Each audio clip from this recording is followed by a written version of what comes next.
ख्वाजा मोइनुद्दीन चिश्ती का जन्म 1141-42 में ईरान के सिस्तान आधुनिक सिस्तान में हुआ था।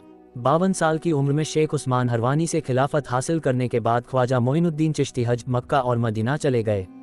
बाद में ख्वाजा मोइनुद्दीन चिश्ती अजमेर में रहकर उपदेश देने लगे।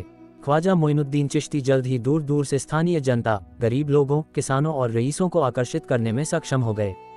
ख्वाजा मोइनुद्दीन चिश्ती ने राजाओं का ध्यान भी अपनी ओर आकर्षित किया। ख्वाजा मोइनुद्दीन चिश्ती का दरगाह परिसर इंडो इस्लामिक शैली की वास्तुकला में बनाया गया था।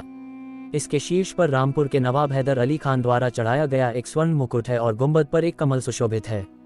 मोइनुद्दीन हसन चिश्ती ने ख्वाजा गरीब नवाज या गरीबों के संरक्षक का नाम कमाया।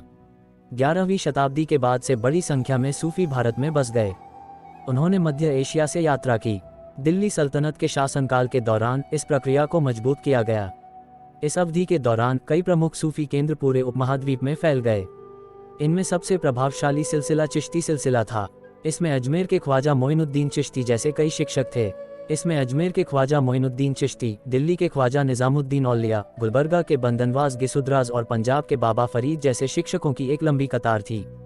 पूरे मुस्लिम जगत में सूफी संतों की कब्रों की तीर्थयात्रा का प्रचलन है। इसे ज़ियारत कहा जाता है। सूफी की आध्यात्मिक कृपा प्राप्त करने के लिए इसका अभ्यास किया जाता है।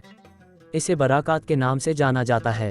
विभिन्न सामाजिक पृष्ठभूमियों, वर्गों और विभिन्न पंथों के लोग 7 शताब्दियों से अधिक समय से 5 महान चिश्ती संतों की दरगाहों पर आते रहे हैं।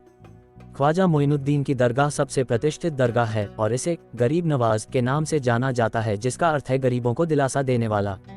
ख्वाजा मोइनुद्दीन दरगाह अपने शेख की धर्मपरायणता और तपस्या, शाही आगंतुकों के संरक्षण और उनके आध्यात्मिक उत्तराधिकारियों की लोकप्रियता के कारण लोकप्रिय थी। इसने बहुत से यात्रियों को आकर्षित किया क्योंकि यह मंदिर दिल्ली और गुजरात को जोड़ने वाले व्यापार मार्ग पर स्थित था। मालवा के सुल्तान गियासुद्दीन खिलजी ने 15वीं शताब्दी के अंत में मकबरे के निर्माण के लिए सबसे पहले धन मुहैया कराया था। ख्वाजा मोइनुद्दीन की दरगाह का सबसे पहला पाठ्य संदर्भ 14वीं शताब्दी का है। इस दरगाह पर जाने वाला पहला सुल्तान मोहम्मद बिन तुगलक था।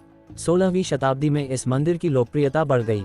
मन्नत पूरी करने, नई विजय के लिए आशीर्वाद लेने के लिए अकबर 1580 तक कई बार दरगाह गए। शाही दस्तावेजों के अनुसार इनमें से प्रत्येक यात्रा का जश्न उदार उपहारों की वर्षा के माध्यम से मनाया जाता था।